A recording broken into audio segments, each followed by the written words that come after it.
નમસ્કાર વિદ્યાર્થી મિત્રો, ધોરણ 12 વિષય સંસ્કૃત, પાઠ નંબર 2, સ્મૃતિ રસસુધા. સ્મૃતિઓની રસસુધા. જોઈએ પ્રસ્તાવના. સ્મૃતિ શબ્દનો અર્થ છે સ્મરણ કરવું તે, પરંતુ સંસ્કૃત સાહિત્યમાં આ સ્મૃતિ શબ્દનો પ્રયોગ એક પ્રકારના ધર્મશાસ્ત્ર માટે થાય છે. ધર્મશાસ્ત્રને સ્મૃતિ કહેવા પાછળનું કારણ એ છે કે તેના દ્વારા માનવ ધર્મનું સ્મરણ કરવામાં આવે છે. ભારતીય પ્રાચીન પરંપરામાં શ્રીત સૂત્રો, ધર્મસૂત્રો, ગૃહ્ય સૂત્રો, રામાયણ તથા મહાભારત, પુરાણ અને મનુ વગેરે દ્વારા પ્રોક્ત સ્મૃતિઓ, આ બધા ગ્રંથોને સ્મૃતિશાસ્ત્રની કોટીમાં મૂકવામાં આવે છે. અહીં હંમેશા એ યાદ રાખવું જરૂરી છે કે સ્મૃતિ પ્રોક્ત ધર્મપરત પ્રમાણ છે, એટલે કે સ્મૃતિએ કહેલી વાતનો સ્વીકાર કરવા પહેલા એ વાતની વેદશાસ્ત્ર દ્વારા પરીક્ષા કરી લેવાની હોય છે. જો આ પરીક્ષામાં સ્મૃતિ પ્રોક્ત વિષય બરાબર ઠરે તો તે સ્વીકાર્ય રહે છે, અન્યથા નહીં. સ્મૃતિશાસ્ત્રમાં જે વિષયોનો સમાવેશ થયો છે તેના મુખ્ય 3 વિભાગ કરી શકાય છે: આચાર, વ્યવહાર અને પ્રાયશ્ચિત. આચારની અંદર મુખ્યત્વે વર્ણાશ્રમ ધર્મોનો, વ્યવહારની અંદર મુખ્યત્વે રાજધર્મનો અને પ્રાયશ્ચિતની અંદર વિવિધ અપરાધો અને પાપોથી મુક્ત થવા માટે અનેક પ્રકારના તપ, વ્રત તથા દાન વગેરે કર્મકાંડનો સમાવેશ થાય છે. પ્રસ્તુત પાઠમાં આચારના વર્ણન પ્રસંગે વિવિધ સ્મૃતિ ગ્રંથોમાં વ્યક્ત થયેલ મૂલ્યવાન વિચારોવાળા 8 પદ્યોનો સંગ્રહ કરવામાં આવ્યો છે. પ્રથમ પદ્યમાં અધમનું આચરણ કરનારી વ્યક્તિના જીવનના 4 તબક્કા વર્ણવ્યા છે. બીજા પદ્યમાં સમાજમાં નારીની સ્થિતિ કેવી હોવી જોઈએ તેનું રેખાચિત્ર છે. ત્રીજા પદ્યમાં જ્ઞાનના અર્જનની પ્રક્રિયા સૂચવાયેલી છે. ચોથામાં વિપ્રને માટે અધ્યયનનો તથા 5મા અધ્યાયમાં વિદ્યાની સાથે તપનો મહિમા બતાવ્યો છે. છઠ્ઠું પદ્ય દુરાચારના પરિણામની અને 7મું પદ્ય આચારના પરિણામની રજૂઆત કરે છે. છેલ્લું અને 8મું પદ્ય સુખ અને દુઃખની પરિભાષા આપે છે. હજારો વર્ષોથી ભારતીય પ્રજામાં જે રીતનો વ્યવહાર પ્રવૃત્ત થયેલો છે તેનો અંદાજ આ પદ્યોમાં નિહિત વિચારમાં જોઈ શકાય છે. જોઈએ પહેલા નંબરનો શ્લોક. અધર્મણે ધતે તાવત તતો ભદ્રાણી પશ્યતિ તતઃ સંપન્નાંત જયતિ સમૂલમ તુ વિનશ્યતિ. અધર્મથી પુરુષ પહેલા સમૃદ્ધ થાય છે. કોઈ પણ ખોટું કાર્ય કરે, ધર્મની સાથે ન રહે અને એવો પુરુષ છે પહેલા પોતાની પ્રગતિ કરે છે, એટલે કે સમૃદ્ધ થાય છે. પછી કલ્યાણને જુએ છે, પછી જેટલી પણ સારી બાબતો છે એ જુએ છે. અધર્મની સાથે રહે અને કામ કરે એટલે ઝડપથી પોતાનો વિકાસ થાય છે, એટલે કલ્યાણની બાબતને જુએ છે. પછી શત્રુઓ પર વિજય મેળવે છે. અધર્મથી શત્રુઓનો નાશ કરે છે અને એના ઉપર વિજય મેળવે છે. અને અંતમાં શું થાય છે તો કે છેવટે સમૂળગો પરિવાર સહિત. સમૂળગો એટલે કે મૂળમાંથી, પોતાના સર્જનમાંથી, પોતાના મૂળમાંથી પરિવાર સહિત શું થાય છે? નાશ પામે છે. એટલે આખો શ્લોક આવો થાય કે અધર્મથી પુરુષ પહેલા સમૃદ્ધ થાય છે, પછી કલ્યાણને જુએ છે, પછી શત્રુઓ પર વિજય મેળવે છે, છેવટે સમૂળગો પરિવાર સહિત નાશ પામે છે. બીજા નંબરનો શ્લોક. સદા પ્રહષ્ટ્યા ભાવ્યમ ગૃહ કાર્યેષુ દક્ષયાઃ સુસંસ્કૃતો તપસ્કર્યા વ્યયે ચામુક્ત હસ્તયાઃ. નારીનો મહિમા દર્શાવ્યો છે તો કે શું હોય? નારીએ હંમેશા પ્રસન્ન, ગૃહ કાર્યમાં કુશળતા, પોતાના ઘરની જે કાંઈ ગૃહ કાર્યની જવાબદારી છે તેમાં કુશળ રહેવાનું છે. સુસંસ્કૃત સાધન સામગ્રીને સ્વચ્છ રાખનારી, એટલે જે કાંઈ પરંપરાઓગત સાધન સામગ્રીઓ તેના ઉપયોગમાં લેવાય છે એને એકદમ કેવી રાખવાની છે? સ્વચ્છ. અને ખર્ચમાં કરકસર યુક્ત, પોતે ખર્ચ કરે ત્યારે એકદમ કરકસર યુક્ત ખર્ચ કરતા હોય છે. વધુ પડતું ધન ન ખર્ચનારી બનવું જોઈએ. તો આ સ્ત્રીઓના લક્ષણ છે. શું કેવા લક્ષણ? તો કે હંમેશા પ્રસન્ન રહેવાનું છે, ગૃહકાર્યોમાં કુશળતા રાખવાની છે, પોતાના ઘરની જે કાંઈ જવાબદારીઓ છે એ લેવાની છે, સુસંસ્કૃત સાધન સામગ્રીને એકદમ સ્વચ્છ રાખવાની છે અને ખર્ચમાં કરકસરયુક્ત એટલે કે વધુ પડતું ધન ન ખર્ચનારી બનવું જોઈએ. ત્રીજા નંબરનો શ્લોક વેદસ્વીકરણમ પૂર્વમ વિચારોભ્યમ સનમ જપ તદાનમ ચૈવ શિષ્યેભ્યો વેદાભ્યાસો હિ પંચદાહ. વેદોનું અધ્યયન 5 પ્રકારનું છે. કેટલા પ્રકારનું? 5 પ્રકારનું વેદોનું અધ્યયન થાય છે. કેવી રીતે? તો કે પહેલા વેદોનો સ્વીકાર કરવો. જે 4 વેદો છે એ 4 વેદો છે એનો સ્વીકાર કરવાનો છે. સંસ્કૃત ભાષામાં લખાયેલા સૌપ્રથમ 4 વેદો છે એનો સ્વીકાર કરવાનો છે. મનન કરવું એટલે કે એનું ચિંતન કરવામાં આવે છે, મનન વિચાર કરવામાં આવે છે, અભ્યાસ કરવો અને પછી એનો અભ્યાસ કરવો અને જાપ કરવો, એને ફરી વખત છે એનું વાંચન કરવું, એને યાદ રાખવું. ત્યારબાદ તે જ્ઞાનનું અને એમાંથી જે વેદોનું અધ્યાયન કરી જે કાંઈ જ્ઞાન મળ્યું છે એ જ્ઞાનનું વિદ્યાર્થીઓને શું કરવાનું છે? દાન કરવાનું છે. તો આ 5 પ્રક્રિયાઓ વડે છે એ વેદોનું અધ્યયન કરવું શક્ય બને છે.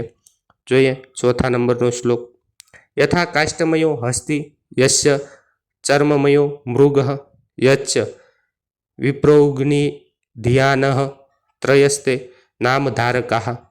લાકડાનો બનેલો હાથી, કોઈ પણ તમે વસ્તુ બનાવો તો એ કોઈ નિર્જીવ વસ્તુમાંથી બનાવવામાં આવેલું હોય. માની લો કે કોઈ લાકડાનો હાથી બનાવવામાં આવ્યો છે અને સાંભળે મઢેલું હરણ પણ એવું જ રીતે બનાવવામાં આવે, પણ એને શેનાથી મઢવાનું છે? સાંભળે મઢેલું.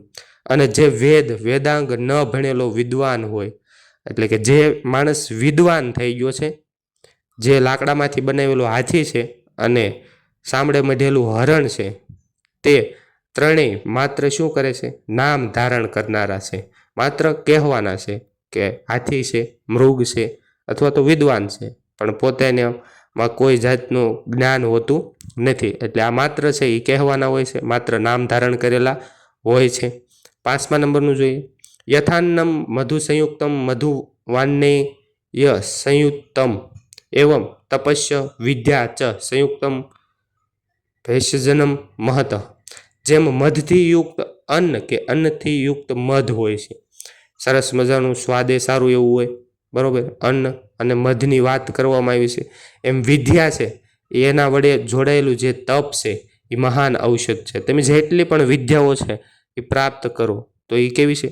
મહાન તપ ગણાય છે અથવા તો મહાન ઔષધ એટલે કે દવાઓ સમાન છે. એવી જ રીતે મધ, અન્ન અને વિદ્યા છે એનું સંયુક્ત કરી શ્લોકમાં સમજાવવામાં આવ્યું છે કે જેવી રીતે અન્ન છે એ તમે કદાચ મધમાં યુક્ત કરી દો અને મધ છે એ અન્નમાં યુક્ત કરી દો તો સ્વાદ બેનો સરખો આવશે. પણ વિદ્યા વડે જે જોડાયેલું તપ છે, પરિશ્રમ છે, એ એક મહાન ઔષધ તરીકે ઓળખાય છે. 6 નંબરનો શ્લોક દુરાચારો હિ પુરુષો લોકે ભવંતી નિંદિતઃ દુઃખભાગી ચ સતતમ વ્યાધિતો અલ્પાયુરેવ ચ. દુરાચારી પુરુષ જ સંસારમાં નિંદાને પાત્ર બને છે. દુરાચારી જે વ્યક્તિ આચરણ નથી કરતો, તેવું જે સારું આચરણ નથી કરતો તેને દુરાચારી કહેવાય. દુર્જન ગુણ પ્રાપ્ત કરે છે ને દુરાચારી કહેવાય. એવો જ માણસ છે એ સમાજમાં કેવો બને છે? તો કે નિંદાને પાત્ર બને છે અને વળી તે નિરંતર દુઃખ પામનાર છે. અને હંમેશા દુરાચારી માણસ છે એને હંમેશા દુઃખ પડતું હોય છે અને કેવો રહે છે? રોગી રહે છે અને ટૂંકા આયુષ્યવાળો જ થાય છે. પોતે હંમેશા પોતાના શારીરિક જે કાંઈ ફેરફારો છે એ એના રોગી રહે છે અને તે પોતે ઓછું આયુષ્ય જીવે છે. 7મા નંબરનું આચારાત લભતે યાયુઃ આચારાત ઈપ્સિતા પ્રજા આચારાત ધનમ ક્ષયમ આચારો અન્યત લક્ષણમ. સદાચારથી મનુષ્યનું આયુષ્ય મેળવે છે. સદાચારી જે હંમેશા સારું ગ્રહણ કરે છે, હંમેશા નીતિ નિયમોનું પાલન કરે છે, એવો મનુષ્ય છે એ સદાચારી મનુષ્ય તરીકે ઓળખાય છે અને એ છે એનું આયુષ્ય છે એ લાંબુ મેળવે છે. સદાચારથી ઈચ્છેલા સંતાનોની પ્રાપ્તિ થાય છે. સારો એવો પોતાનો વિચાર માર્ગ જીવનમાં અપનાવે તો એને એવા જ સંતાનો છે એની પ્રાપ્તિ થાય છે. સદાચારી અખૂટ ધન મળે છે અને આવા સદાચારીને અખૂટ એટલે કે કોઈ દિવસ ખૂટે નહીં એવું ધન છે એને મળે છે. અને સદાચાર અપલક્ષણોનો નાશ કરે છે. સદાચારી વ્યક્તિ છે એનામાં જેટલા પણ ખરાબ લક્ષણો છે એ બધા જ લક્ષણોનો શું કરે છે? નાશ કરે છે. સર્વ પરવંશ દુઃખમ સર્વમાત્મ વંશમ સુખમ એતદ્વિઘાત સમાસેન લક્ષણમ સુખ દુઃખયો. પારકાને વશ હોય તે સઘળું કાર્ય દુઃખરૂપી છે. અન્ય કોઈ વ્યક્તિને પૂછી અને નિર્ણય લેવાનો થાય તો એ બધું દુઃખ જેવું જ છે અથવા તો દુઃખી જ છે. અને પોતાને વશ હોય, પોતે જે કાંઈ મનથી ઈચ્છેલું કાર્ય કરે સર્વ કાર્ય સુખરૂપી થાય છે. પોતાથી નિર્ણય લેવાયેલો જે કાંઈ કાર્યનું પ્રારંભ કરે છે એ બધું કેવું થાય? સુખરૂપી થાય છે. સુખ અને દુઃખને આ લક્ષણ સંક્ષેપમાં જાણવા જોઈએ કે બીજાની માથે અથવા તો બીજા થકી જે કાંઈ આપણે ભાવ રાખીએ છીએ, આપણે જે કાંઈ મેળવવાની ઈચ્છાઓ રાખીએ છીએ એ બધું કેવું છે? દુઃખરૂપી છે. અને પોતાને વશ થઈ પોતાના મનથી કરેલું બધું જ કાર્ય છે એ સુખરૂપી બને છે. એટલે સુખ અને દુઃખના લક્ષણો કોઈ હોય તો એ આ બંને જવાબદાર છે. જોઈએ આગળ. વેદાભ્યાસો હિ પંચધા. વિદ્યાભ્યાસની પદ્ધતિમાં 5 તબક્કાઓ અહીં આપવામાં આવ્યા છે. પ્રથમ તબક્કામાં વેદ અર્થાત વિદ્યા કે જ્ઞાનનો સ્વીકાર કરવાનો છે. તે પછી બીજા તબક્કે વિચારેલી જે કંઈ વિદ્યા ઉપર વિચાર મનન કરવાનું છે. ત્રીજા તબક્કે મનન કર્યા પછી સતત તેને અભ્યાસ કરતા રહીને ચોથા તબક્કે વારંવાર પોતાના મનમાં એ વિદ્યાનો જાપ કરવાનો છે. આ રીતે 4 તબક્કામાંથી પસાર થઈને વિદ્યાને પોતાના મનમાં સ્થિર કરી લેવાને છે. પરંતુ આટલું પૂરતું નથી. એ છેલ્લો તબક્કો પણ જણાવ્યો છે તે મુજબ 5મા તબક્કા પ્રાપ્ત કરેલી વિદ્યા શિષ્યને આપવાની પણ છે, દાન કરવાનું છે. અર્થાત જે ભણ્યા હોય તેને ભણાવવાનું પણ છે. આમ વેદ અર્થાત જ્ઞાનનો અભ્યાસ 5 પ્રકારે થાય છે. અને નીચે તમને જે કંઈ ફોટો દેખાય છે એ બધા જ શ્લોકો છે. 1લા નંબરનો શ્લોક, 3જા નંબરનો શ્લોક અને 4થા નંબરનો શ્લોક એ બોર્ડમાં શ્લોક પૂર્તિ માટે મોસ્ટ આઈએમપી છે, એટલે પાકા કરવા જરૂરી છે. અને આમાંથી ન જ હશે, એમાંથી એક પણ શ્લોક છે એ બહાર જશે નહીં. એટલે આપણે હવે આઈએમપી તરીકે ગણવું અને પાકું કરવું જોઈએ. વિકલ્પ. 1લા નંબરનો વિકલ્પ છે કે અધર્મણે ધતે તાવત કિમ પશ્યંતી, તો કે ભદ્રાણી. બીજા નંબરનો વેદાભ્યાસો હિ પંચતા. વેદાભ્યાસ માટેની 5 વિદ્યાઓ છે. આચારઃ કિમ હંતિ અલક્ષણમ અક્ષયમ ધનમ કસ્માત લબ્ધે, તો કે જે આચરણનું પાલન કરે છે તે આચારાત.